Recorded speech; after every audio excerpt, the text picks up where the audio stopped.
Have you ever woken up and thought, I don't like myself? Well, that happened to me today. And to be honest, I don't hate myself. It's just I thought that I could be better. And who couldn't, right? So today, I want to talk to you about self-image. So this realization right in the morning, like 5:40 in the morning, got me thinking about what is self-image? Because what we do in real life, in daily life, depends on what we imagine ourselves to be. For example, would you, I don't know, kill a child? You would be like, no, no, no, I'm not that kind of person. What kind of person are you?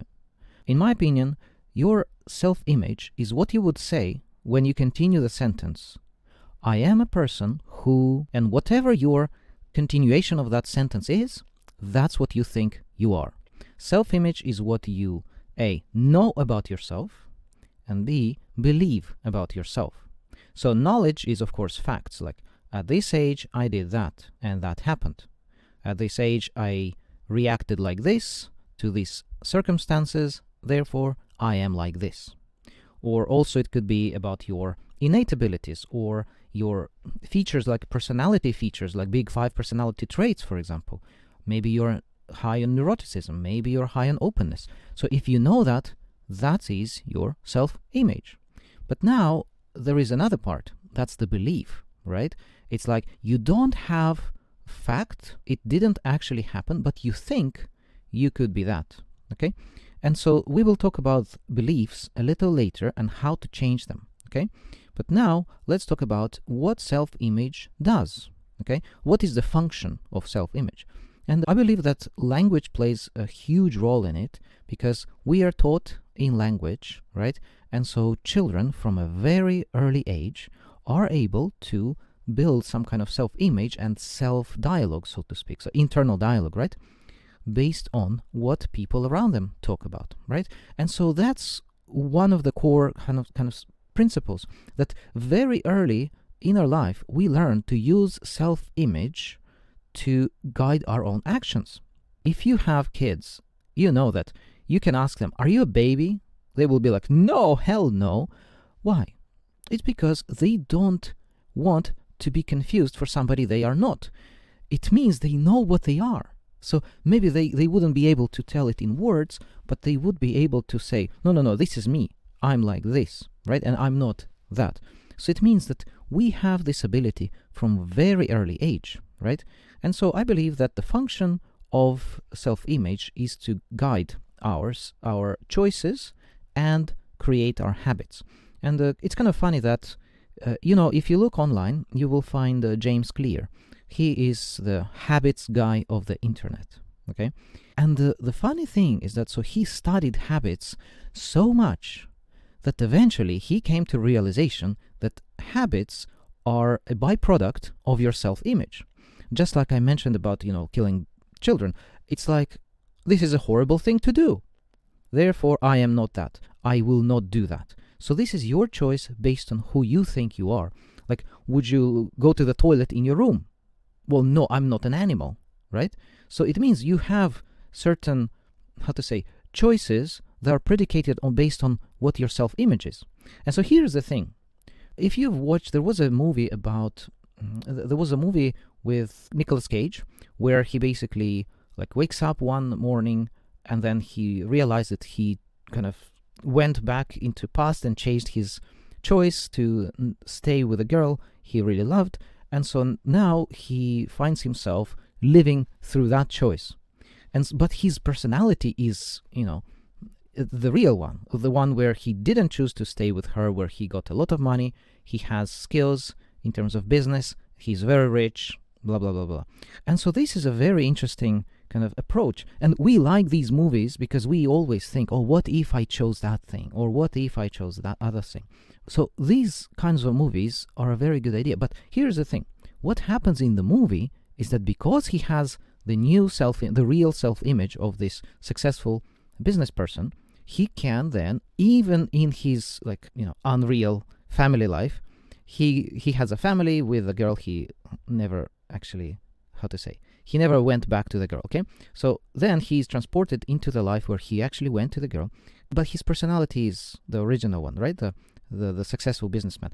And so then he meets a guy from that company, and he manages to like get his real job back because he knows everything. He has this self-image of like, I'm gonna talk to the CEO, about business, and I'm gonna tell him what I know. And so it actually ends up working out that the CEO offers him his real job, and so then the family doesn't have any financial problems. So this is my point. Imagine if you had different self-image. If you imagined yourself to be somebody else, if you knew that you are not this person, but you are a different person, then your choices would be different, and then your choices then later would form different habits. And also your self-image is related to your self-esteem. In my view, self-esteem is your assessment as to how capable you are to deal with the problem at hand. So for example, let's say you want to make money.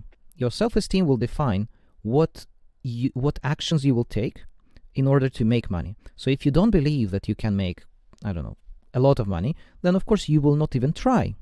If you don't believe that you can meet and attract a beautiful, super smart, amazing girl, then of course you will not even try. And so this is kind of self-esteem is one facet of self-image, at least in my point of view. Okay, and self-esteem is applied to every different situation, right? So let's say a soccer player, a football player, okay, he could say, okay, I can go into this championship and I can be the best there. But then if I go to, let's say, one of the top championships, then I will not be able. So you see, in different situations, if you have a realistic self-image, you could be actually like have low self-esteem in one situation and high self-esteem in another one. So it's kind of like that. If you want to change your self-esteem, if you think that your self-esteem is low, that's how to do it. Okay, let's talk about how to change your self-image. Okay, and in my point of view, there are basically 3 steps or 3 ways to change it. Number 1 is you need to imagine your future. And you will find that many of the successful people, they never succeeded until they met somebody or they reconnected with somebody they had known, and then they looked at that person and they would like copy them, and then they are like, oh, okay, so I actually can do this, and then they succeed in whatever they want. So this is a substitute for imagination. And if you want to know more about this, I recommend going to Amazon or whatever and searching for the book named Psycho-Cybernetics. Okay, you can't confuse it. So this book is exactly about how to change self-image and how to learn skills. And the core of this is mental practice. So imagine your future, okay? Imagine your ideal self, okay? And then, I don't know why, like this morning I came up with this idea of formidable mind, okay? Well, so you could imagine like what is formidable mind and what it could do. But you see, you can come up with your own idea. It doesn't have to be formidable mind because it's for me, right? So, but you could think of something else, what free spirit or Mr. Simple. I don't know what is best for you, but in my case it was that. And so then you would imagine, what would that person do? What would that person be? And at least in my case, I realized that the real me, has made many choices in life that went against what the formidable mind would do. But that's a different topic, okay? So for now, let's imagine our future, what we want it to be, what kind of person we would need to be, right? So what kind of choices we have, what kind of values we have, what kind of habits we have, right? So now if we have this image, then next step is to practice. And to practice, you would need to engage in what the author of Psycho-Cybernetics called the theater of the mind, okay? And basically it's you just relax and, surround yourself with quietness and peace and tranquility so that you can focus on your own internal thinking.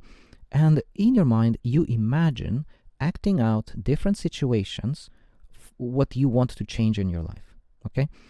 And so basically this is based on the idea of mental practice.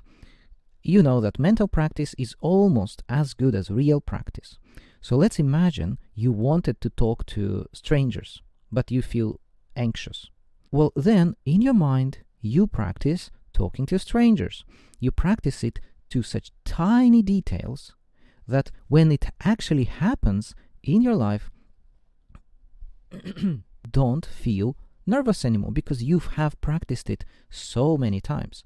And this is why the salespeople, for example, they engage in practice. They practice sales calls with one another. You could also do it by yourself, of course. And then that's how they get better. Then when they actually have to call the real person, they have done this already many, many times. And so then they can easily go into the conversation and be prepared for many, many things. So in this case, in my case, I was using this practice for, I think it was for eye contact, okay? And before I wasn't very good at eye contact, and I would imagine that I look in the person's eyes and let's say smile, and so then I practiced it several times in my mind, and then I actually went and did it. And I found out that as I was practicing, it was quite stressful because I knew that I feel uncomfortable. But because it was a mental practice, I could overcome it much easier. And so by practicing, my stress level decreased. And so then in reality, I went and I did it, and it worked very well. It worked basically exactly as I imagined. Okay, so that's the practice part. Yeah, so we imagine something, then we practice it, and the next step is where you might actually fall. That's your limiting beliefs. Okay, so to change your beliefs, your limiting beliefs, okay, or any belief, if you think you're super amazing, so it's not really limiting, but might be not true. And so to change your beliefs, you need to go through the ABC process that I've talked about before. A, you need to understand what is the activating event is, and how you do that is by seeing how you react to the reality, to this real world. For example, if you hide your eyes from a stranger and you don't want to do that, well, that's the activating event. It means you have something about yourself, about your worldview, that is stopping you, okay? So next, you identify what that belief means. So this usually can be a statement. So in case with the eye contact, could be, well, anything. And I can give you my options, but for you, it might be your own, right? So if I look into somebody's eyes, and then you continue this statement. So then you will find out what will be the problem.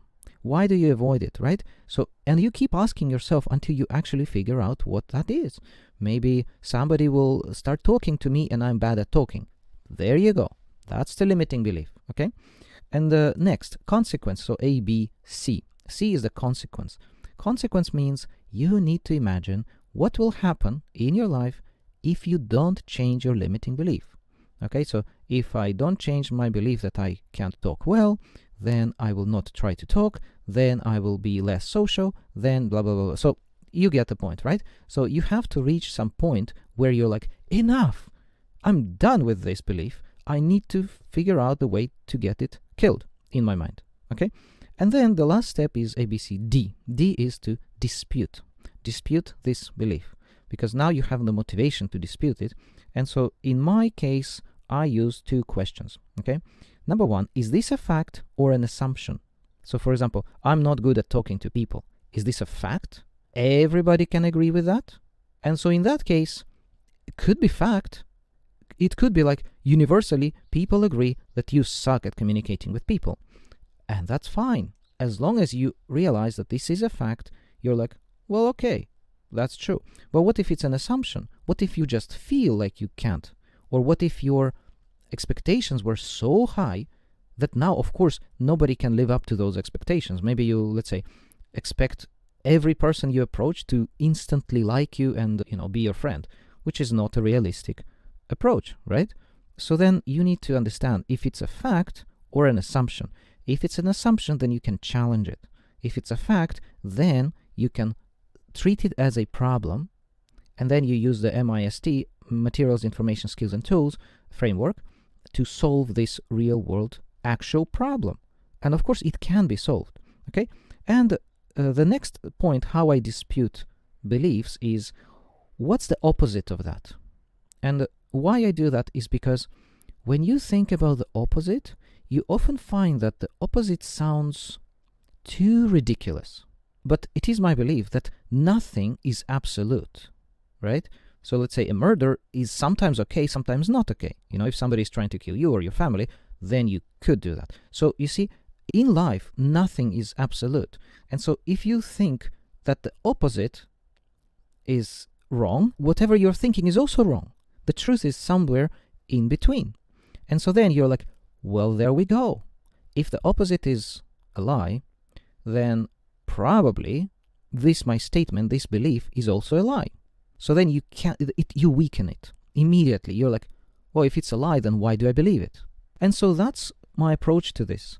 Okay, and yeah, basically that's it. You just train yourself to think in a different way, and then you also change your beliefs. And then later we will talk about how to, well, basically unscrew your life. But this is the starting point. When you have a self-image that doesn't match what you want in life, that's the main problem. That's where you start changing it. And then, based on your new self-image or your future self-image, you will start making different choices in life. And when you start making different choices, then your life will change. And then it will be a self-fulfilling prophecy. You will be like, oh, I believe like this is what person I want to be. And therefore you will act differently, and then you will have different life. And then because you have different life, it will be much easier to become the person you want to be, because your life will start matching that person more closely. Okay? And that's it for me for today. If you liked it, subscribe. If you didn't, leave a comment why. Reasonable comment, please. I'll see you next time.